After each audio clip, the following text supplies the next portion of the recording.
के लीडरशिप में चुनाव लड़ना चाहिए। अब पप्पू जी बहुत महान नेता हैं, बहुत बड़े नेता हैं। हम जैसे छोटे कार्यकर्ताओं का बयान उन पर क्या हो, लेकिन कांग्रेस को एडवाइज़र बहुत है, कुछ ज़्यादा ही है दिल्ली में और बिहार में। वो निर्णय लेंगे। अभी हाल में देखा ना, राहुल जी आए थे, बहुत पैक्ड प्रोग्राम था, लेकिन वो लालू जी के पास पहुंचे।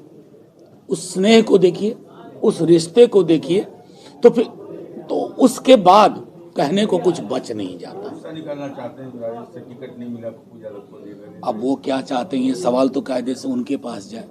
मेरा सवाल आपने मुझ तक पहुंचाया, मैंने आपके सवाल का जवाब दे दिया। क्या राजद अकेले चुनाव लड़ सकती है आगामी चुनाव?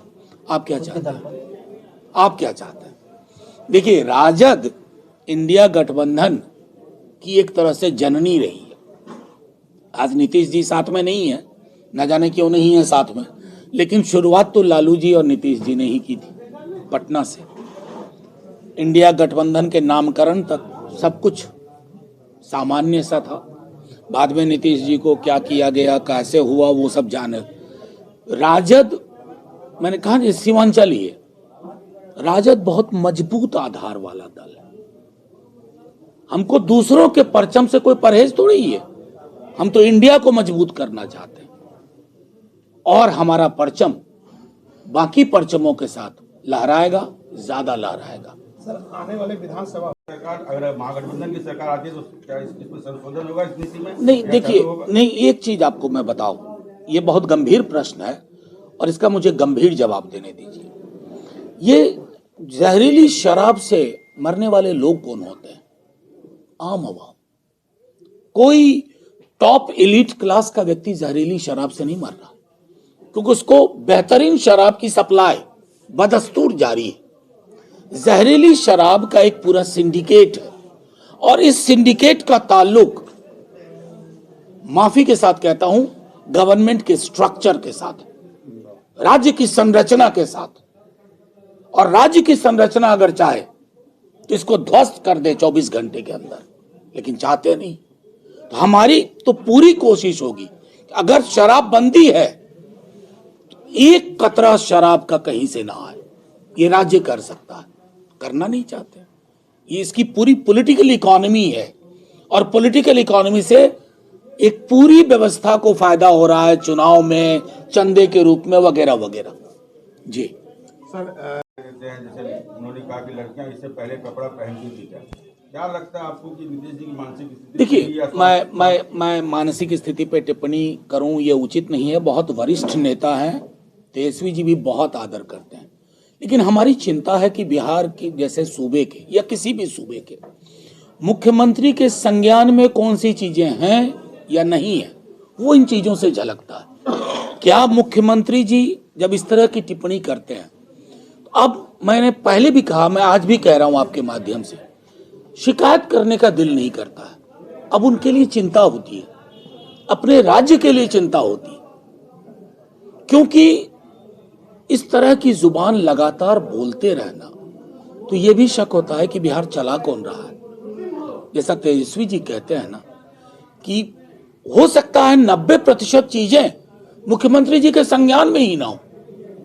उन्हें पता भी ना हो कि गर्दनी बाग में छात्र बैठे हुए हैं, उन्हें पता भी ना हो कि क्या क्या हो रहा है बिहार के अलग अलग हिस्सों में लॉ एंड ऑर्डर को लेकर।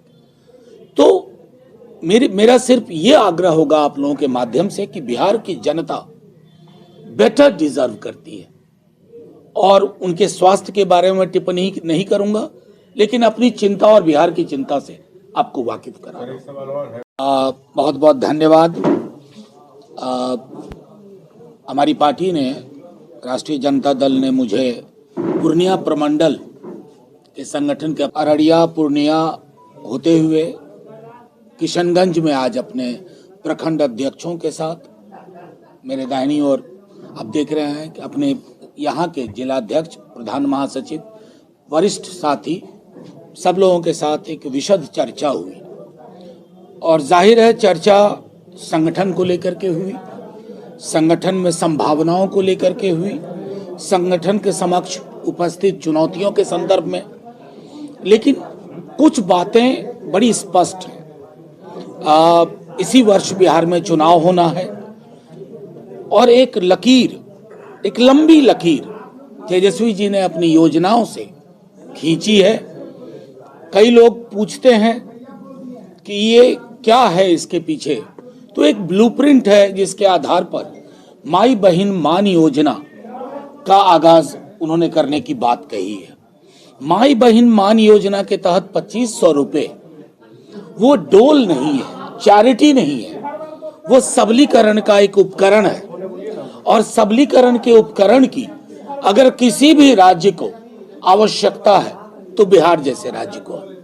आपको ताज्जुब होगा कि पेंशन, वृद्धा पेंशन या दिव्यांगों का या हमारी विधवा बहनों का वो 400 रुपए प्रति माह, वो 13 रुपए प्रति दिन के हिसाब से बैठता है।